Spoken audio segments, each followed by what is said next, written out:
Yang berani cuma Moskow, Pak. Qatar udah nggak Yang berani. berani terima memang cuma Moskow. Ya logikanya begitu, Pak. Nggak akan ada orang Oh, nggak berani. pemerintahan negara manapun berani terima. Atau misalkan apa Indonesia berani terima Prabowo misalnya? Wah, Nggak berani, Pak. dari sebelah ini gitu. Para buzzer-buzzer pendukung teroris dan pendukung Iran ini. Jadi itu yang berusaha mereka tutupi sekarang ini dengan framing-framing tentang adanya Mossad diserang di situ atau fasilitas perang elektronik dan sebagainya gitu. Nah ini untuk menutupi ini kesalahannya Iran. Terus kemudian satu lagi, Iran sekarang sudah mulai karena dia mulai krisis rudal dan krisis persenjataan, dia mulai menembakkan rudal itu agak eman-eman Pak Paul, sedikit-sedikit, juga pendek.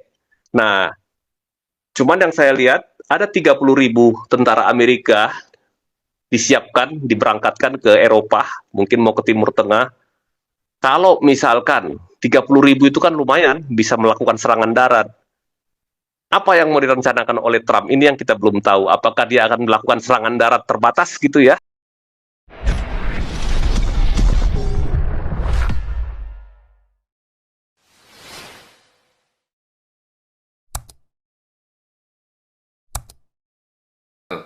Nah, ini nyatanya boleh masuk bunker ya, saudara ya. Orang ini cerita panjang lebar, dia bisa lihat sendiri. Oke, langsung Om Pung Toba, langsung disikat saja Om Pung Toba, jangan pakai lama, kasih yang keras. Ya, ya, Pak Paul, tes suara. Merdu. Ya, ini sebetulnya posisinya si Ali Khamenei ini pertama ada beberapa ini ya kemungkinan. Satu, waktu tiga pesawat yang berangkat ke Oman itu mungkin dia ikut di situ Pak Paul.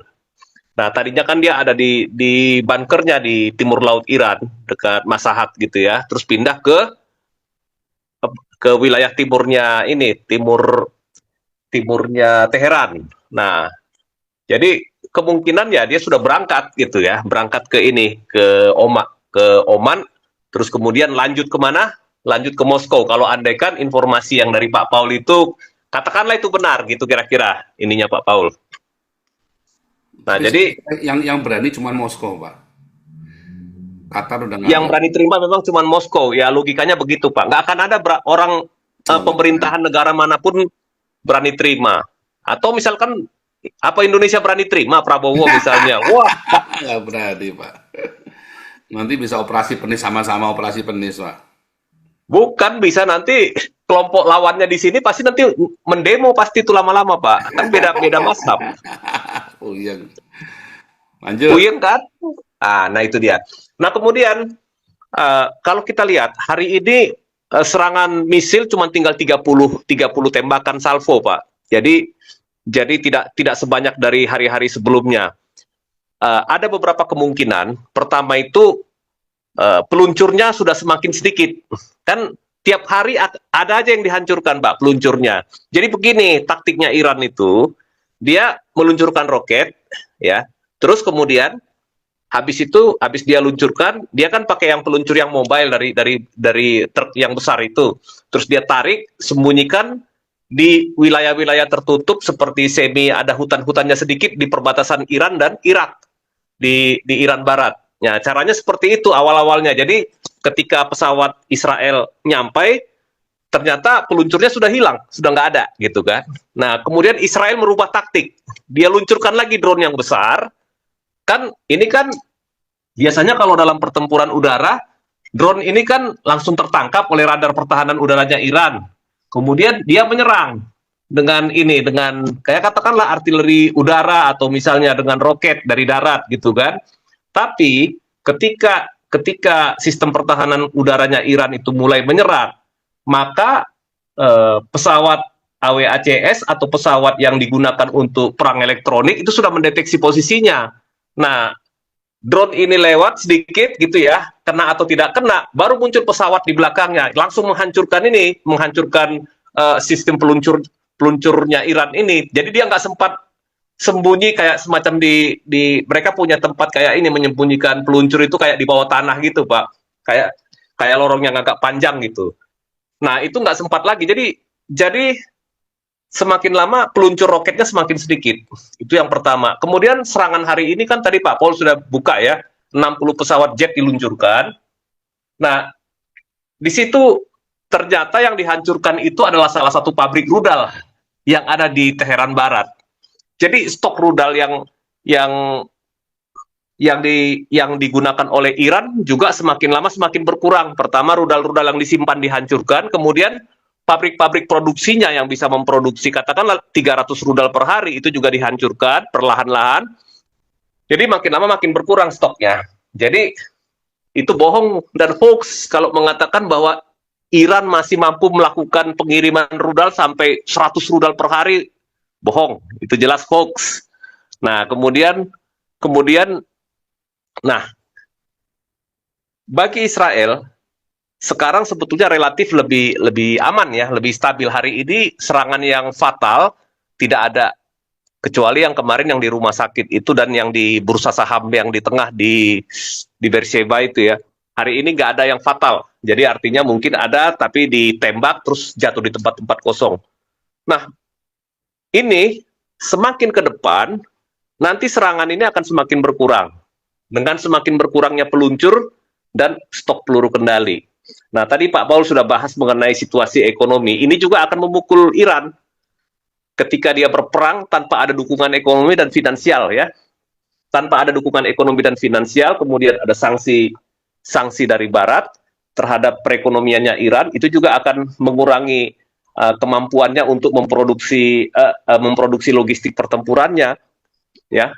Terus kemudian semakin hari aset-aset militernya juga semakin berkurang.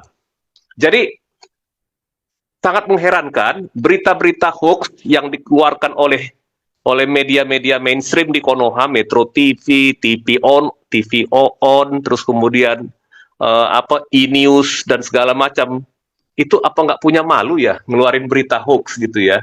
Secara analisis juga sudah nggak masuk di akal gitu. Kemudian saya kadang-kadang heran lihat salah satu pengamat yang dulu saya kagum ya, karena dia cukup menguasai tentang perang udara dan bekas ini juga Panglima Angkatan Udara, tiba-tiba jadi nggak mampu menggunakan alat analisisnya Pak gitu. Jadi dia mengatakan justru harusnya dia menganalisa pertempuran, bukan mengatakan bahwa kalau misalkan Israel terlibat dalam perang Amerika terlibat, maka nanti penduduk Amerika akan protes dan segala macam gitu. Terus kemudian juga Israel juga kalau berperang terlalu lama akan ditentang oleh rakyatnya sendiri. Karena apa? Dia tahu kalau dia analisis itu secara militer nggak masuk dan pasti nggak akan logis gitu.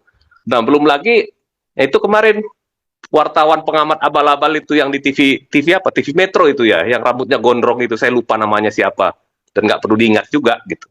Itu mengatakan apa ya tadi ya? Dia berusaha menutupi fakta bahwa Iran itu menyerang fasilitas sipil, rumah sakit dan perumahan penduduk. Dia katakan bahwa rumah sakit itu katanya adalah markas ini intelijen Mossad gitu. Terus kemudian pemukiman itu katanya tempat fasilitas militer, tempat perang elektronik, dan kemudian rumah sakit itu digunakan untuk merawat tentara Israel yang berperang dari Gaza loh.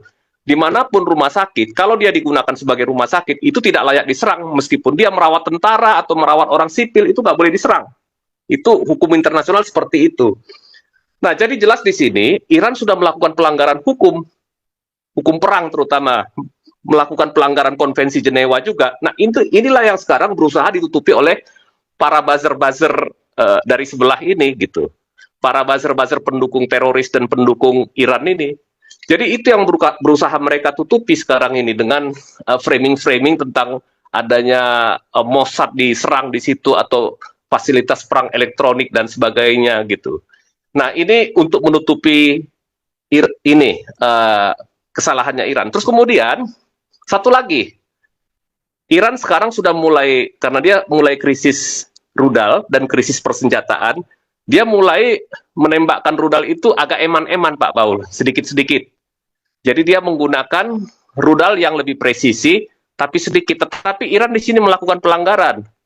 Rudal yang merupakan bom cluster kalau tahu teorinya itu begini, dia sebelum dia sampai di sasaran, dia meledak dan melepaskan pecahan-pecahan hulu ledaknya itu mungkin ya lebih dari satu gitu, mungkin berpuluh-puluh atau ratusan gitu.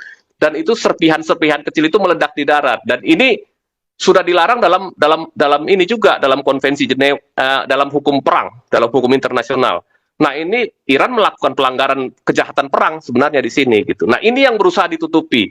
Terus ya apa namanya? Katanya ada rudal apa itu Seijil katanya. Itu cuman sebenarnya nggak ada yang istimewa di situ. Itu hanya rudal yang dia peluncurannya 2 tahap. Nanti dia akan berubah arah ketika di udara dia itu mungkin peluncur yang keduanya mungkin mulai bekerja gitu. Jadi seperti itu, dia bisa kesannya seperti berbelok-belok dikendalikan gitu. Tapi itu sebetulnya nggak terlalu istimewa. Itu teori itu sebenarnya sudah lama gitu. Jadi negara-negara NATO juga mampu memproduksi rudal seperti itu.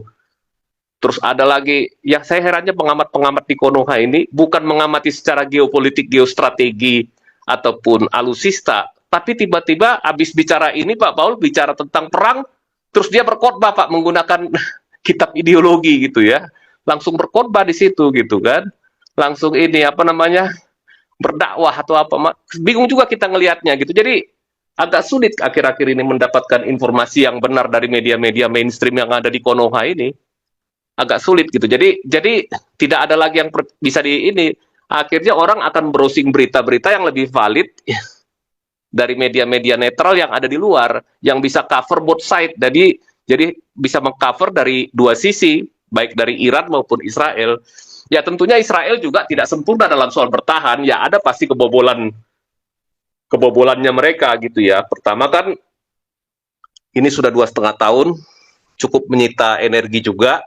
Kemudian juga replenishment daripada ini dia punya rudal pertahanan juga perlu gitu ya. Nah kan nggak ada berhentinya serangan, terutama akhir-akhir ini. Tetapi ada keberuntungan dari Israel ini, Amerika dengan satu gugus tugas Kapalindo sulit untuk menegakkan supremasi udaranya di Laut Merah. Agak kewalahan juga menghadapi Houthi pada waktu itu.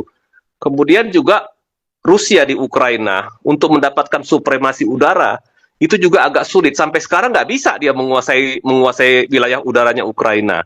Tapi Israel dalam tempo perang ini belum ada seminggu ini, 6 hari ya, 6 hari pesawatnya dia bisa keluar masuk Iran seperti masuk jalan tol tanpa ada hambatan yang berarti. Ya ada satu dua serangan dari rudal pertahanan udara, tetapi itu ya gampang diatasi. Terus belum ada yang pesawatnya yang jatuh. F-35 katanya jatuh udah 10, wah itu hoax, nggak ada ininya. Ternyata dari game itu apa? Game yang dibuat menjadi artifisial terus diedit-edit jadi seolah-olah itu pesawatnya Israel. Terus kemudian juga yang pilotnya yang katanya pilot wanita itu rupanya ini pilot dari negara lain gitu. Nah jadi banyak berita-berita di dalam Konoha ini yang sebenarnya menurut saya sih udah nggak layak baca gitu ya. Kita sih nggak berpihak, katakanlah kita nggak berpihak ke sana kemari, tapi paling tidak media itu ya harus cover both side. Kalau di sini enggak, di Konoha ini dia itu ya tugasnya bela kelompoknya gitu.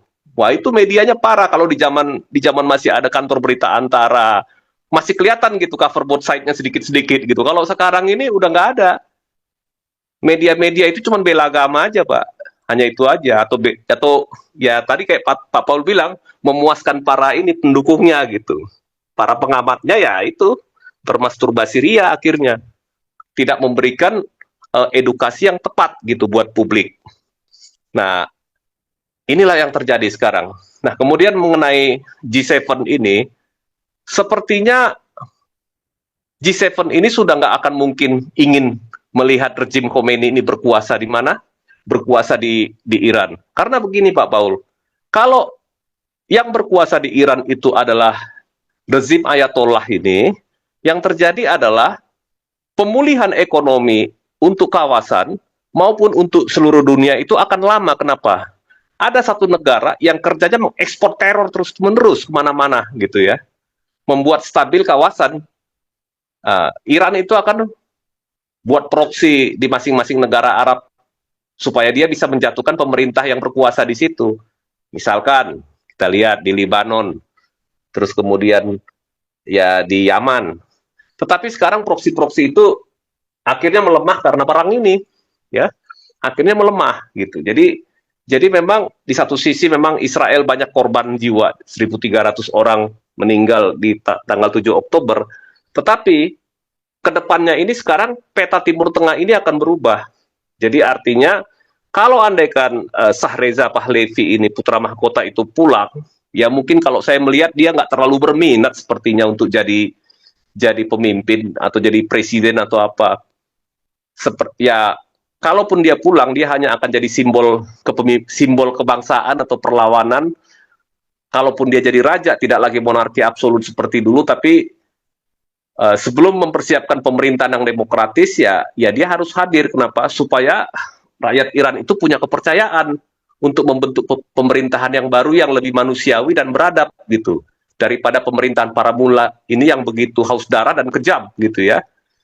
Di mana dia membunuh rakyatnya sendiri. Berapa ratus ribu ya rakyat Iran itu terbunuh selama dari tahun 1979. Baik itu aktivis, mahasiswa, terus kemudian juga terutama kaum wanita yang tidak mau pakai pakaian tradisi, pakaian menurut ini hukumnya mereka, itu banyak yang terbunuh juga Pak Paul. Nah ini makanya rakyat Iran itu sekarang sudah berani teriak di jalan death to Khomeini, Khamenei gitu kan. Artinya memang mereka sudah muak sekali dengan pemerintahannya Khamenei ini. Tetapi ya herannya Konoha ini masih mau mempertahankan pemerintahan yang modal seperti ini gitu, mendukung gitu. Jadi dari Departemen Luar Negeri mengatakan bahwa menyesalkan sikapnya G7 gitu. Tetapi kalau melihat yang terjadi, ya saya akhirnya baru bisa paham kenapa Pak Presiden nggak datang ke acara G7 meski diundang. Ternyata karena G7 tidak mendorong untuk mempertahankan Ali Khamenei ini sebagai supreme leader, makanya akhirnya dia memilih ke Rusia. Jadi bisa baru saya pahami sekarang ternyata itu artinya Konoha ini memang pro ke Ali Khamenei gitu ya, bukan pro kepada Timur Tengah yang lebih stabil dan lebih tenang gitu. Nah, jadi ada banyak perkembangan ke depan yang belum kita lihat. Jadi pertama ini sorry ya, yang berikutnya yang penting juga, nggak kalah pentingnya soal reaktor yang di Fordo. Fordo ini katanya hanya bisa dihancurkan melalui bom GBU-57-nya Amerika melalui pesawat B2 atau B-52 yang pesawat besar lah pembawa bom yang kelas berat. Tetapi Israel itu tidak tergantung kepada Amerika bersedia atau tidak untuk menggunakan bom itu.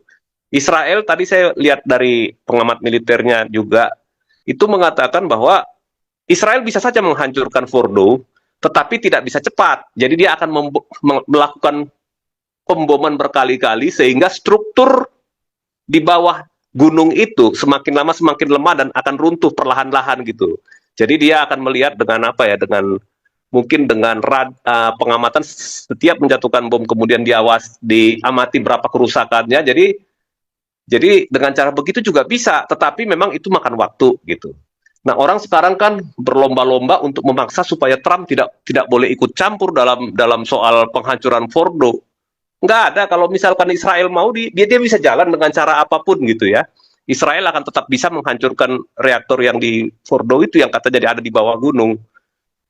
Jadi tidak tergantung kepada Amerika. Nah, ini kita lihat hari ini memberikan waktu 2 minggu kepada Iran. Tapi dalam 2 minggu itu juga Amerika tidak mau bernegosiasi.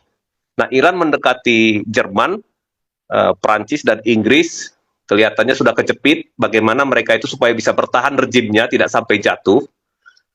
Ya akhirnya mungkin lewat ketiga negara NATO ini supaya melobi Amerika supaya nanti Amerika menekan atau menghentikan serangan Israel, kira-kira begitu nanti ininya. Tetapi sepertinya yang saya lihat Amerika menjaga jarak dari perang ini. Dia tidak mau terlibat langsung, tapi dia tetap menjaga keamanan dan kepentingan Israel. Tapi dia tidak mau terlibat langsung secara ofensif.